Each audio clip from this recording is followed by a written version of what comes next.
better. And she was real patient with me. And I was going through a lot of psychological stuff, like a lot of transformation, a lot of just 18-year-old energy where I couldn't figure things out, but I was just really determined.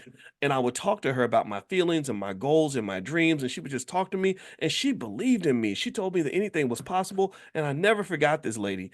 And so here's what happened. So at the end of that first semester, I made that 4.0, and I still remember the day I got that report card in the mail, and it was back then they couldn't email you and stuff because that's how old I am. And I remember we were jumping up and down and dancing in the house, and we were all excited, and because it was like a turning point, like for the first time in my life, I was really good at something. Like I really feel like God, I got a future now. Like I want to cry when I think about it because before that I felt so lost. I felt like I don't know what I'm gonna do. This baby because my daughter was born during that same Christmas break. So this was a heavy, heavy time for me. And I remember going to those same people who told me that making straight A's was impossible. And I went to the guy and I was like, here, look at my report card. I did it, and I just and I think about that experience, and he just kind of said, well, good job, or something like that. But I was kind of like, look, Negro, it is possible. Look, I did it. But that's what I think about when I think about the fact that you have people that claim that they love you, but they limit you and they don't realize what they're doing. And it's not their fault. You have to forgive them for they know not what they do, but their lack of vision clouds their ability to understand what your potential might be. And also they're not you. They don't have the drive that you have. They don't have the skill that you have. They haven't sat through like all these classes you and I've been sitting through together, right? They haven't done these things. So it's still and to believe it or not, to this day, that's still a battle that I fight all the time. And what it gets to the point where it's a lot of times I'm really careful about who I even try to share a vision with because most people don't even get it. They don't even it's like either people believe in you and they're like, especially when you have a little bit of a track record, then they start to believe. It's like, oh, your voice. I think you could probably pull it off.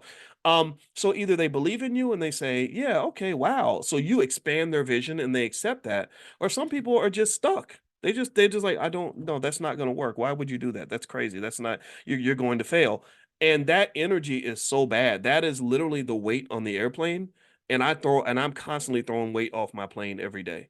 So I would encourage you to just know that this whole black wealth, black business, black investing journey is a perilous journey. You are flying your plane through turbulent weather and you're going to a destination that's pretty far from any place you've ever been. There are lots of uncertainties on that path. Um, and I applaud you for having the courage to take that trip. But just be very conscious. There's that word conscious. Remember, this is economic consciousness that we do every morning at 10 a.m. Eastern. And I want you to be conscious of the weight and the drag so you can make sure your plane is balanced so that you don't have these problems that tend to emerge when we are sort of carrying what people think and carrying around that crazy energy. Don't do that. All right. Okay. So I hope this discussion was beneficial to you. I'm going to go ahead and break us down for today. We're going to bounce out for today. If you have not done this yet, text the word morning to 87948, and I'll send you guys periodically a text to remind you when we have class. But Zoom also sends out reminders as well. So just text the word morning to 87948. And also, if you want to take a look at our financial certification for kids, there's the link again. It's 60% off.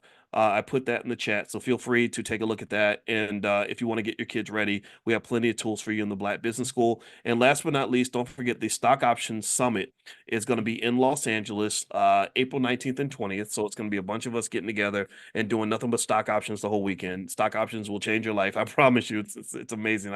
I do stock options every week pretty much. Mondays are my day where I collect my little paycheck from selling my options. It's kind of cool. So if you'd like to learn more about that stuff or come and join us in LA, just go to stockoptionssummit.com, stockoptionssummit.com. Okay, guys, have a good day. See you tomorrow. Bless you. Love you.